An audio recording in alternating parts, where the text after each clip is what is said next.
Bom dia, meu nome é Karen Machado e eu vou apresentar o trabalho intitulado Análise computacional da exposição ocupacional em exames de raio-x portátil em unidade de terapia intensiva, que foi desenvolvido em parceria com William de Souza Santos, Ana Paula Perini e Lúcio Pereira Neves. Nas UTIs hospitalares, os pacientes estão sob constante monitoramento e podem ser submetidos a múltiplos exames de raio-x para obtenção de imagens que mostram a progressão de seus casos clínicos. Esses pacientes encontram-se imobilizados e não podem ser transportados para salas adequadas para a realização de radiografia, sendo assim este exame realizado à beira-leito. Além disso, as UTIs hospitalares são ambientes nos quais estão internados pacientes que demandam de acompanhamento contínuo e promovem longas jornadas de trabalho. Quanto à estrutura, o perfil de internação coletivo do setor e a comum superlotação que os hospitais brasileiros enfrentam impedem que algumas medidas de segurança sejam tomadas, como, por exemplo, a distância mínima que recomenda se manter do aparelho emissor de raio-x e a retirada dos pacientes dos leitos adjacentes ao que está sendo realizado o exame.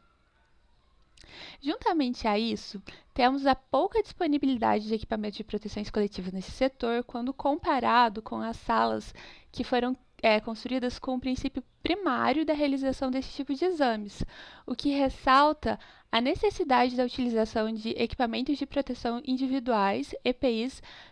pelos trabalhadores desse ambiente. Entretanto, o uso de EPIs nessas unidades possui baixíssima adesão, seja por falta de conhecimento de suas funções ou por negligência da parte da equipe.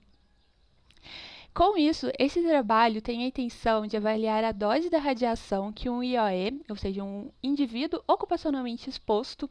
durante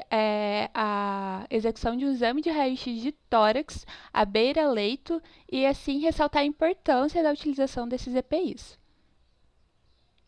Para isso, foi utilizado o método de Monte Carlo, uma ferramenta estatística para avaliação dos efeitos estocásticos que tem a capacidade de realizar uma boa aproximação do transporte de radiação no ar e o comportamento real das partículas de radiação interagindo com a pele.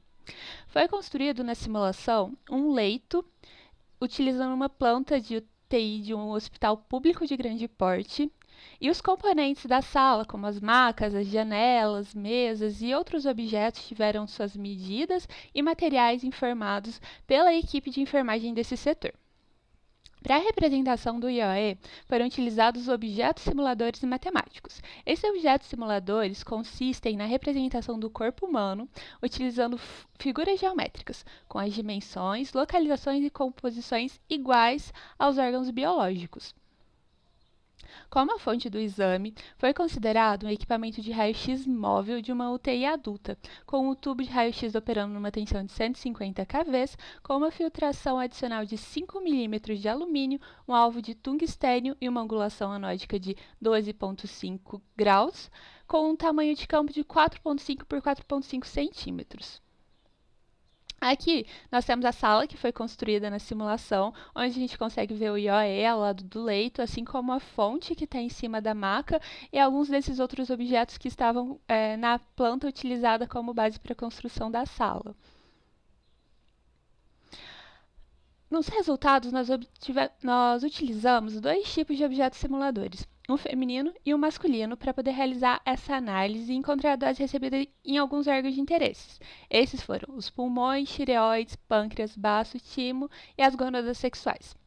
Para o cálculo do valor percentual, que são os que são disponibilizados nas tabelas, foram utilizados como valor de referência a dose recebida no órgão que apresentou o maior valor obtido como resultado direto da simulação. Esse valor vem com uma unidade de MeV por grama por uma relação de fonte e partícula, e isso determina exatamente a energia que foi depositada sobre a célula. No objeto feminino, o valor de referência foi o valor da dose recebida na mama. E analisando os dados que são dispostos aqui na tabela 1, a gente pode notar que a taxa de deposição percentual foi muito maior na região da mama, quando a gente compara com todos os outros órgãos. Mesmo quando nós formos comparar posteriormente, no próximo slide, com os órgãos do objeto simulador masculino, as mamas ainda apresentaram maior percentual, sendo o órgão mais exposto nesse trabalho, chegando a ter uma dose 100 vezes maior do que alguns outros órgãos, como nós podemos perceber aqui com os resultados dessa tabela. A alta exposição desse órgão torna um ponto muito relevante, uma coisa que deve ser pontuada quando a gente coloca isso do lado das estatísticas referentes ao câncer de mama, uma das principais causas de mortalidade entre as mulheres em todo o mundo. Já aqui nesse slide a gente tem os resultados do objeto simulador masculino, e para o objeto simulador masculino foi utilizado o valor de referência a dose recebida pelo baço, que nesse caso foi o maior valor obtido. O baço também é um ponto a ser marcado, porque ele foi a região mais irradiada no objeto simulador masculino e a segunda mais irradiada no objeto simulador feminino. E este encontra-se entre os órgãos de grande radiosensibilidade, junto com os demais tecidos linfóides, né? Sendo então um dos pontos de destaque do estudo também. A deposição da radiação nos órgãos reprodutivos, como o testículo e o ovário, e em outras glândulas radiosensíveis, como a tireoide, também foi observado, e também são pontos que merecem ser observados no trabalho, porque também são órgãos muito radiosensíveis. Então, nesse estudo nós conseguimos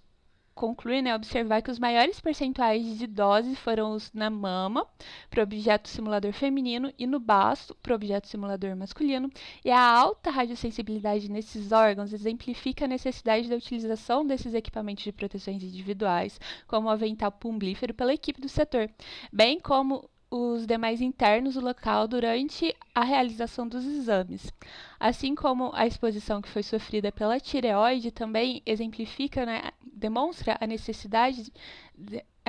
de utilização de protetores específicos para esse órgão. Além disso, também,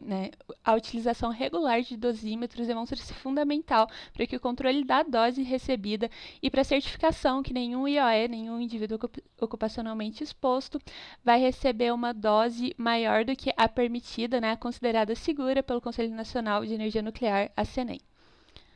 Bem, aqui são as referências e muito obrigada a todos. Eu vou estar agora disponível no chat para retirar as possíveis dúvidas de vocês.